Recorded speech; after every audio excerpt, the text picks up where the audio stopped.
Hi, everyone, and welcome to another episode of She Plays Games, the podcast where we interview women in the games industry. I'm your host, Lauren, and on my show, I have a chat with women of many different roles within the games industry, from games development to streaming.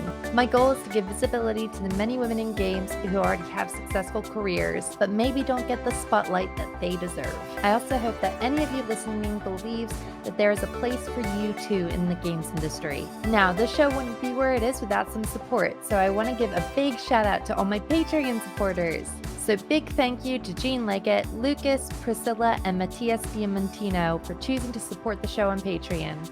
If you'd like to support the show, please head to patreon.com/sheplaysgames for more information. On today's episode, I have Raddersgaming. Radders is a Twitch streamer, having started after watching many different streamers while struggling with the effects of chronic fatigue syndrome. In this episode, we cover her journey into streaming, advice for new streamers, and we have some special appearances from her cats. This is episode 55 of She Plays Games. Hi, Radders. Thank you so much for coming on. Hi. It's actually really good to be here. I really appreciate it. I've been sneaky following the podcast for a little bit, and have you? Yeah. Oh, yeah. Well, I appreciate that. That's quite a compliment coming from you. Thank you. Oh, but yeah, I mean, you know, your streams are amazing. Like, I love your sense of humor, and I love the fun you put into your streams. And I mean, right off the bat, I just kind of want to know, like, how did you go about sort of finding your identity as a streamer? Goodness. At first I really had no idea what I was doing. Like I was a very quiet person before I started streaming. Not in all cases, but anytime I was by myself, I just kind of enjoyed the silence. Because I didn't have to speak out loud. I could just think, great, wonderful. So when I started streaming, actually having to try and talk and communicate what you're doing and how you're feeling and your thoughts in the game and responding to people's questions if anybody's talking to you and things like that. At first, I had no idea. I just kept going like, yeah. You know? Insert phrase here. I sounded like that kid that was like, do you know if you ever have a dream that you could, you would, you could. Yeah. That's essentially like I never really knew what to say or how to present how I thought and felt about things. And really it wasn't until I just started playing a lot of different games than I had played in the past, a lot of games with a bit more humor. I think my earliest and most enjoyable streams were Life is Strange and Tales from the Borderlands. And they both have so much humor in them. And I think playing games that were genuinely funny as they were helped me break out a bit more out of my shell so that I would let myself kind of feel and react to things as I'm genuinely thinking it in my head. And I think also just, you know, playing games that are so unabashedly funny let me try to be humorous and make jokes. I never really thought of myself as a funny person. I just thought of myself as myself. And then people coming to my channel and they like what some of the compliments I get even now are that I'm a really funny person. And I never really saw myself in that way, but other people thinking that I'm funny let me like my humor a bit more. And I was super ashamed of my laugh and all of that sort of thing. And then getting into streaming really helped me come out of my shell in general. So through that process, I was able to kind of be more myself on stream. And then it's a matter of time. Honestly, it's like practice makes perfect, right? The more you stream, the longer that you've done it, the more different types of content that you've tried to make, you get a better feel for what's right for you and who you are. So. No, completely. And like, I feel like the community also really builds on it as well. Like, I don't know if you felt the same, that when you start getting the people who come to every stream and you sort of bring regulars. Up the same. Yeah, it's so nice, isn't it? It's really, really wonderful. That's one of the things that drew me to streaming was the sense of community, because I didn't really find out about Twitch until after I'd gotten ill. And then when I found Twitch, I was like, I can just kind of be sat here, less people to talk to. Great. And I mean, I have people who were there at the very first stream who still come in every now and again. Not every single stream, because life is wild, especially over the last few years. So people don't always have the time to be there when you're there. But the fact that even these like 6-ish years down the line, there's people that are still like, hey, yeah, how you doing? Popping in. It's really wonderful. No, completely. I mean, yeah. Thank goodness for Twitch communities. Like, honestly, they are the best. So, I mean, with that in mind, what initially turned you on to streaming? I know you said that you were watching a lot of other people streaming. So what made you think like, all right, we're going to do this? I think it was because I got involved with some communities on Twitch, just watching various streamers, because at that sort of time, I was still mostly unable to get out of bed.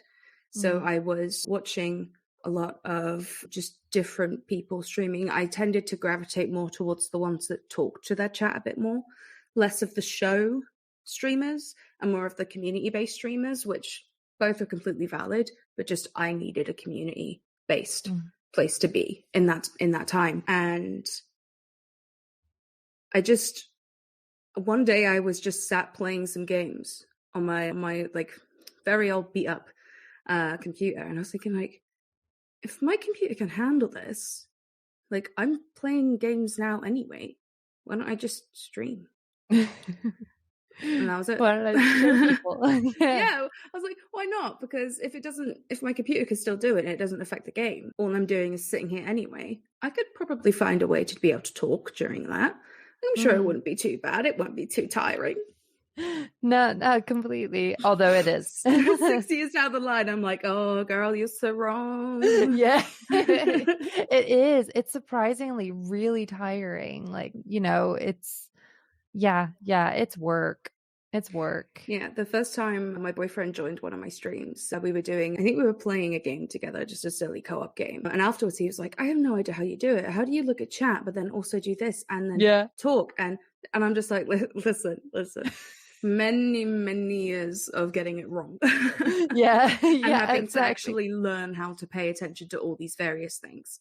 So yeah, no, I still don't know how you play through like Dark Souls and those kind of games. So like those games in the middle of the fight, just read chat and be like, yeah, everything's fine. Everything's fine. Oh my God, you're dying. But then that also adds to the humor, because like, yeah, you die in pretty funny ways. I just feel games. like with games like Dark Souls and Bloodborne and whatnot, that if you don't find a way to make it fun, it'll eat you alive. Like those games Literally will suck your soul until you are a flaming husk of yourself. Like they don't care. So, you know, being able to like laugh at the deaths and joke around with my community while playing them keeps me more sane. Do you have like what's your favorite game to go to on the stream? Oh, for a long time it was Hades. Oh, Hades is amazing. Because Hades is such an incredible game. The music is amazing. The characters are amazing. I love the combat. I love the challenges. And just, you know, having fun with it. It gives a good kind of vibe for the stream overall always. And at the moment, I just can't stop thinking about Deathloop. Oh, yeah. I haven't I'm having such a good time with it because it's so funny. It's basically if you were playing Dishonored, but it was a bit more modern and way funnier. Oh, that's way amazing. funnier. You know, really, the game pokes way more fun at itself than previous ones, like with this kind of mechanics. But it's good. It's good. I need to pick it up still. I'm so far behind. It's shameful. It's okay. I have about 5,000 games in the backlog, and that's only the ones I actually accepted to play, you know? I know. It's like the pile of shame is so large. I think I finally got my husband to play through South Park: Stick of Truth the other day. Yes. And and I forgot about all like the controversy about it. And then I was just like, oh yeah, this scene was banned in Europe. Oh, I forgot about that. Hi, Kat. I get. I'd love it. But yeah, so I mean, even with everything aside, like trying to sort of make the leap into streaming, a lot of the times which comes up is hardware. What did you sort of start with as far as like camera or mic? What did you do initially? My very first stream was no cam, a £12 stand-up microphone from Amazon. Some of my friends sent me a couple of their old spare PC parts, and I can't remember who built it at the time. It was a friend of mine helped me build my first PC made of secondhand parts and the cheapest things I could find. Yep. And one screen, I think I got a very, very, very cheap Logitech camera like this. I think it was the C920. And I used that for about 5 years because it was just like, it'll do. Yeah. Like, it'll do, you know. Logitech makes like the most amazing webcams, honestly.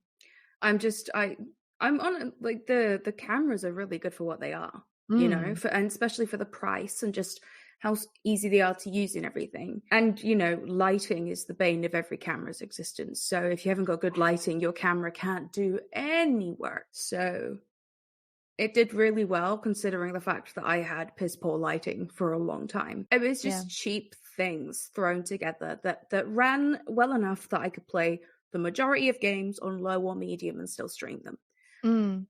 And I rolled with that setup for years. Like the first 3 or 4 years of like my streaming, I used a very, very like cheaply put together PC because you don't need the like a 5,000 4K ready, VR ready setup just to run a stream. If you want that setup because you want those games and that experience and everything, then save up the money and you do you, boo. But if you're buying that stuff just so you could have a good stream, you're not going to have a good stream if you haven't got like, you know, that little snap, that little pizzazz that you have to bring to your content, because anyone can go to YouTube and find some 4K footage and ultra graphics for a game that they want to see and watch that. You know, you have to, when you're streaming, use you to make the content your own. And then people will stick around regardless of the quality, because there's so many really not very taxing at all on system games that are incredible to play and really fun to make content with. And people will watch it if it's good content. Yeah. So, no, completely. Yeah. I mean, Minecraft, like old fashioned, like it's just endless. It's endless, you know? But yeah, I mean, do you have like a favorite moment from streaming? Oh, goodness. There's a couple, honestly. I feel like out of all of the years of experience, there isn't just like one single moment that trumps everything else, because there were so many wonderful moments. Like my first TwitchCon, getting to meet everybody that I'd only ever spoken to through text, you know, like the fundraisers that I've been able to be a part of, you know, like I did some jingle jams for a few years with like Hannah and everyone.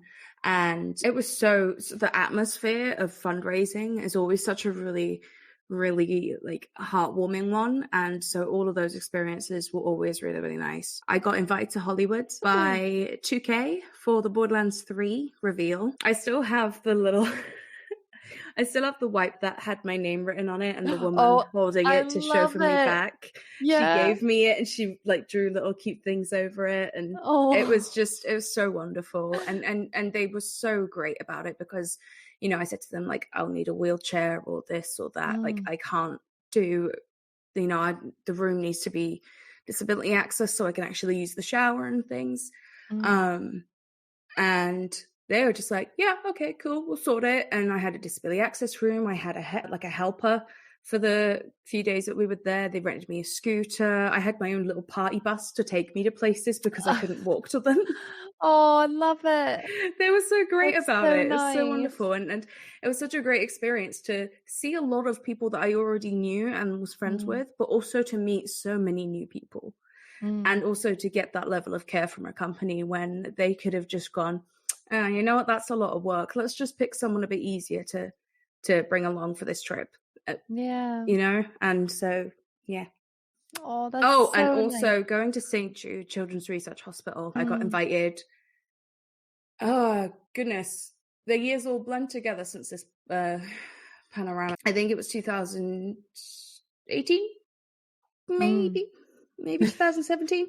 But yeah, I got to tour the hospital and see where all the money goes and the work that they do, and I got to play some games with some kids, and it was a really humbling experience that will always be there. You know, like I'll never forget how it felt to be there. Yeah. So Anything with kids in hospital, it just like, my heart just goes like, I don't know.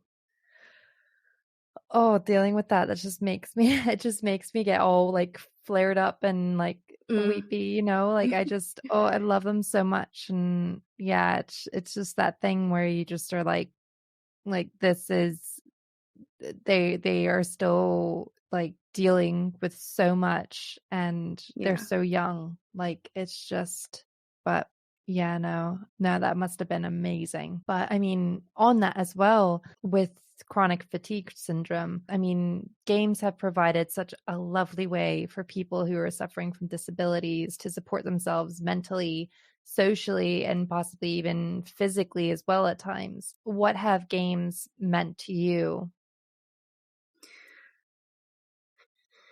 I think in a way games saved my life. Like, I know that sounds very dramatic, darling. That's just who I am, darling. Of course you know me by now. Realistically, games saved my life. I was in a very low place for a while, and even before I was getting into Twitch, I was playing a lot of Skyrim, actually. My laptop will run it.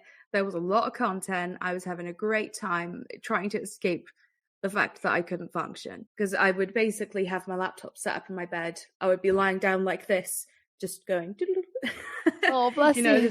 just laid there, escaping the world. And I think without having an outlet like video games, I think I would have really, really struggled with just coping with the fact that I was ill, because I'd gotten to a point where watching things wasn't enough for me anymore. I needed to do something, and video games did the trick. And then when I found Twitch, obviously, you know, that whole thing.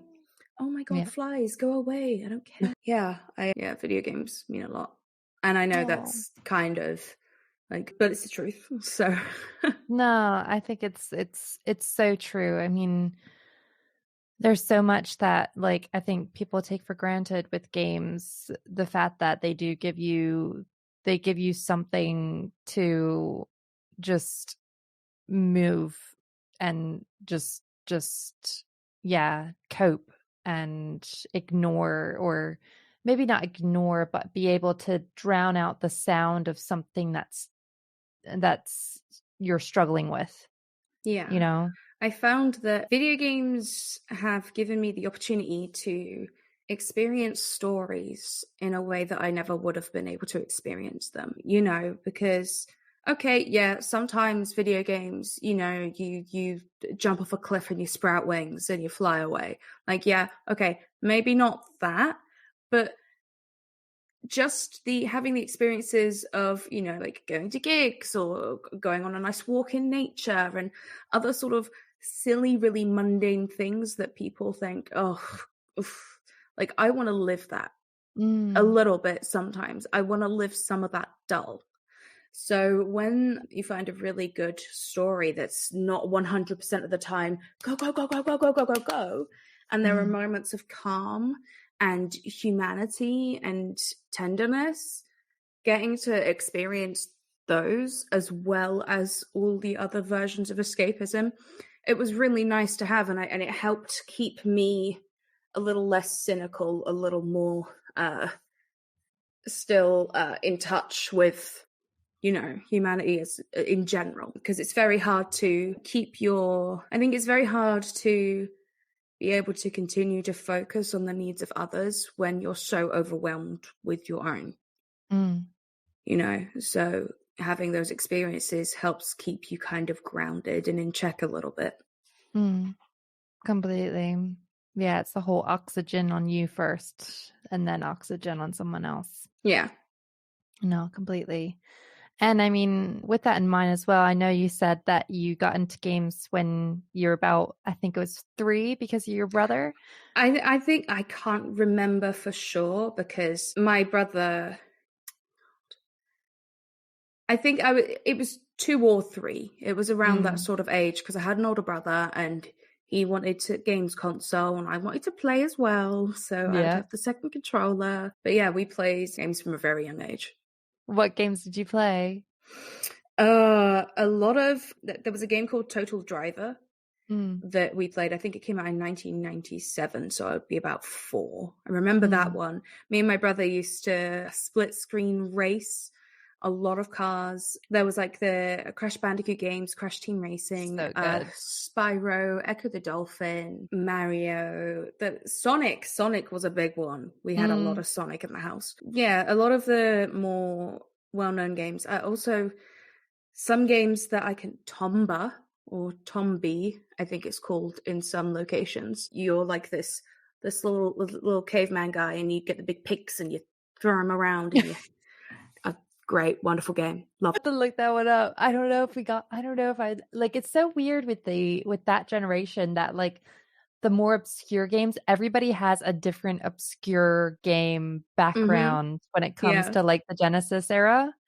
Like Daryl and I used to do a show called Let's Play Again, where we were going A to Z through all of the Sega Genesis games, Master System, whatever. So many games I wasn't even aware of. Like, had you ever heard of Altered Beast? Yes. I never heard of that one before. And I was just like, what is this game? Altered This is Beast incredible. is wild.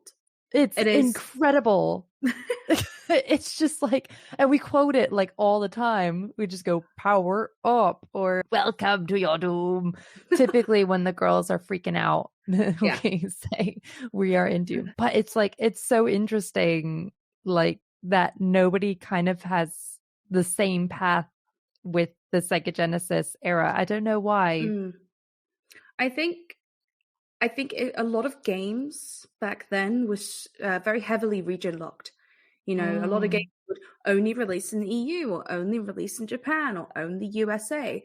So you've got so many games that people never had a chance to experience or even know of the existence of, because you can't market a game in an area that you're not going to be selling it in. Nowadays, so many games are just like worldwide release right from the start. And even if not, they might be exclusive for a really short period of time and then they release worldwide. So we have so much more opportunity now to play any game that's made. So kids growing up now, their generation's early games are going to be games that almost everyone has the ability to play if they have a console for it or they have. Although even still, it's so weird. Like, I oftentimes when parents figure out that I play games, it's just Minecraft and Fortnite. And I'm just like, I don't play either of those. I'm sorry. Yeah. I wish that I could relate to your children, but I don't. I love Minecraft. I like in the sense, and I know that I'd get sucked in immediately. That's not anything to tarnish the love of Minecraft. I understand. Yeah. But like, yeah, trying to diversify my daughter's vocabulary of video games is it's going to be an interesting, but yeah, no, that's amazing. And then, I mean, on the technical side of streaming, I know that like behind every stream, there's a lot of stuff that people don't really see going on, a lot of setup, a lot of different bits and pieces that we kind of do in order to get ourselves ready. So I just wanted to know, like, what sort of programs do you use daily to help make your streams happen? I don't use anything daily. That's a little thing. I cannot stream every day. Physically can't anyway. But when I do stream, I'm working with Stream Elements OBS at the moment. I really like that they have the tools, the extra tools that are available on my stream software, so that if everything's in one window. You know, I don't have to keep doing like, okay, open that tab for Twitch chat and open that tab for alerts and open that tab for this. It's all just in my stream software. Super useful. Saves me a lot of time and effort loading things up. I boot up, which is a music player, pretzel.rocks, I think is the website for it. And I use that for stream friendly music to make sure that I haven't got any DMCAs yet. So Yay! Even when the big ban wave came through, I got nothing. I've been using Pretzel for years. They have a really good discography. Because I've been using it for a while and I've hit like on a bunch of songs. Every time I go live, I'm just like, yeah, jamming away, like, woo! Just getting the motivation stuff ready, like, yeah. Yep. I use a Sony A6-100 camera. It's a big DSLR camera, and so I have the cat running around. I love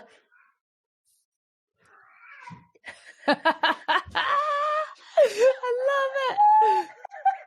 What are they doing? Muffin's screaming at the wall. Oh, that's brilliant. Oh my god, he's so messed up. Sorry. I have the Sony A6-100 DSLR camera now, so I always have to make sure that I boot up the camera software. Yeah. and make sure that everything like works and looks good and looks smooth, because it's done like externally through an Elgato cam link, and so I make sure everything's running smoothly with that. Make any changes, disconnect, reconnect, whatever I need to do to keep the cam smooth that day, and then that's ready. But really, elsewhere in terms of software, that's pretty much it. I have the Twitch dashboard loaded up as well, because that's useful, but really, there isn't a lot of special programs that I use behind the scenes. Like my streams are as low maintenance as I can make them at the moment. So I have the essentials open. Yeah, no, it's always good to have it be as simple as possible, so that again, it's just you. It's just you need to worry about. Yeah. And then, do you have any process for how you decide which games you're going to play? Generally, I play what I want in that moment. Sometimes, an indie developer or the PR company or whatever messages me like, hey, do you want to do this? Do you want to play this game when it comes out? And if it's a game I'm super excited for, I'll play it on the closest stream to the release, because I'm just really excited for games. But generally, it's just I try and keep a list of games that people have asked me to check out or shown my way to see if it's something I would be interested in. I'm very much true variety in the sense that I have no idea most days what I'm really in the mood to play until, again, 20 minutes before stream, when I'm sat there looking at my PC going, you. Yeah. You're the chosen one today. You're the chosen one. Hey, and all these games are in my Steam just being like, choose me. I know. You haven't opened me in 3 months, please. They all have to have that now. They have to add that to Steam library for me to play the game. Just like a little group of game icons in the corner, just going, please, it's been so long. Please me. Yeah. I want to feel the sunshine again. Please use me. That'd be amazing. Oh, so good. Oh, but yeah. Okay. Anyways, so with that in mind, with Twitch as well, Twitch has a great partner program, but partner programs aren't partner programs without the community behind them in order for you to get to partner. So what do you feel like being a Twitch partner? What do you feel like Twitch communities need in order to grow and develop? I think if a person wants to, if their goal is to actually build a community and kind of become a partner and see where that takes you, you really have to learn to be consistent in who you are. You know, if you want to put on a show and have a character or a persona or whatever for your stream, use it. If that's what you really want, stick to it and you'll do good. But if you feel like you want to only use a persona, say for a certain game, and then you want to also just like be yourself. So say somebody's doing like a GTA roleplay type thing, you know, be consistent in your roleplay streams because people are coming for that roleplay. You know, really, really work hard at being consistent with your content in that sense. And then if you want to do your other streams where you just play games and you're yourself, learn to be okay with being yourself. You don't have to be this showy character all the time. You can just, you know, relax a little bit. It's okay. You know, with time, people will learn your kind of content and learn if it's the kind of thing that they want to see. So a community can't be built overnight. That's why a lot of the time, if somebody has a front page stream and you've got thousands of people watching, and your next stream, it goes back to regular viewership, maybe one or two more, because community slowly builds. It's like, you know, when when the tide washes out from the shore, the beach builds itself back up slowly, you know, as the water goes away. It's a very slow, gradual increase in the size of it. And that's pretty much how it goes with building a community. You can't expect to be famous or rich or viral in one day, in one stream. It's a lot of people never go like fully viral or can make a living off of streaming, and that's okay. You know, if you're going for community, just don't be hard on yourself and try to be as authentically you as you want to be, you know, whether that's being the character or not, or, you know, making music or not. Like, find what you want to be for you and roll with that, and the community builds up over time regardless. And I also think that the community generally ends up reflecting who you are as a person. So if you're a proper Mimi edgelord, you might not enjoy some of the stuff that comes your way. And if you're not a Mimi edgelord, but you're just a bit Mimi and a bit fun, you might find that at times you're going to have to kick people out because you want your community to be happy and safe and grow in a healthy way. You don't want to end up with a community that goes in and sends hate to anyone else. Like, you don't. You want to make sure that you make the hard choices that are needed to keep your community safe and happy. And, you know, it takes time and decisions and sticking with what you believe in, you know? No, completely. And then as a last question, I just wanted to know, what do you see as the future of streaming, considering YouTube and Facebook basically trying to muscle in on Twitch's market share? I mean, I really depends. I think YouTube has the best shot, honestly. But Facebook, for me, has lost all credibility, given how they were manipulating and faking view accounts along the first round of Facebook gaming attempts to pull, you know, creators from Twitch. They gave them huge amounts of money and then lied to everyone about what was really going on, how much exposure they were really getting, right? So all these creators that go over to this other platform, they can't make informed choices about their career or their business or their content because they weren't getting correct figures. So for me, if people are a bit more like, with my viewpoint, I think Facebook's not got a hope in hell right now. I think they can pull some, but the person has to prefer the Facebook platform and viewership and connection with the viewers as a whole. And it's kind of difficult because if somebody is, say, a Twitch partner, they're generally kind of locked into a platform. You know, like their content has to be on Twitch first for so much time, you know, before they can move content to another platform. And so I'm not really sure how it's going to work out in that sense. I think people have to actually a lot of the time break a contract to try a new platform. So it's a big risk, always is. I think YouTube has a really good groundwork to provide a really solid streaming platform and experience for a lot of people. And I think they do have a chance, especially because, you know, ever since Twitch was bought by Amazon, there have been people that have been feeling quite disillusioned with the choices that Twitch has been making. And regardless of what I think of the whole thing, those people have a very valid viewpoint, you know, and they're allowed to feel that way.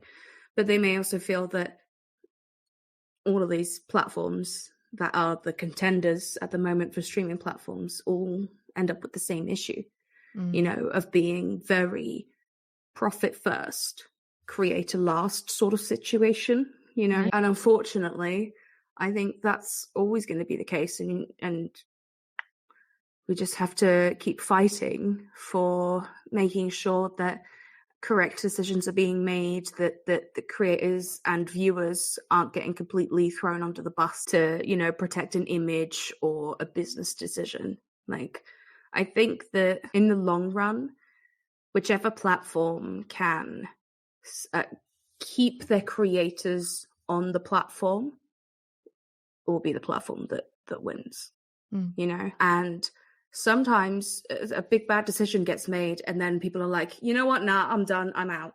Like they just are like, nah, that's it, I'm going. And at any point, any of these platforms could do that. Yeah, no, completely. Like, so it's intense battle royale between the streaming platforms. It's a little bit of a battle royale. You thought battle royale was in too many games. Well, here comes another one. Surprise! Surprise! We are the battle royale. Yes, yeah. No, it's either purple or red, or maybe blue. No, I think Facebook's probably blue, right? Yeah, like purple, YouTube red, Facebook blue. Somebody has that. And now we just need like a random yellow. Coming in from somewhere. Like, hi guys, I want to join. Hello, that was Mixer. It's like that picture of the mom with the baby, and it's just like YouTube and mommy, and then Twitch is drowning, and then in the sunken sea, it's just Mixer.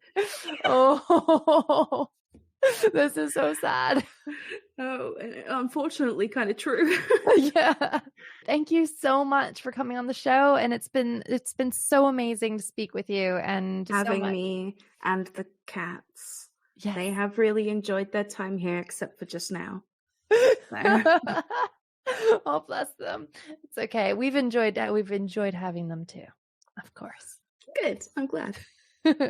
That's it for this episode of She Plays Games. Thank you so much again to Radders for coming on the show. And if you want more from her, please be sure to follow Radders on Twitter at Raddersgaming. That's Radders with 2 S's. Also, if you want more episodes of She Plays Games, please be sure to follow me on iTunes, Spotify, or YouTube by searching She Plays Games, and on Twitter, Facebook, and Instagram at She Plays Podcast. If you want to be on the show or want to nominate someone to come on the show, you can email me at sheplayspodcast@gmail.com. See you all next time on She Plays Games.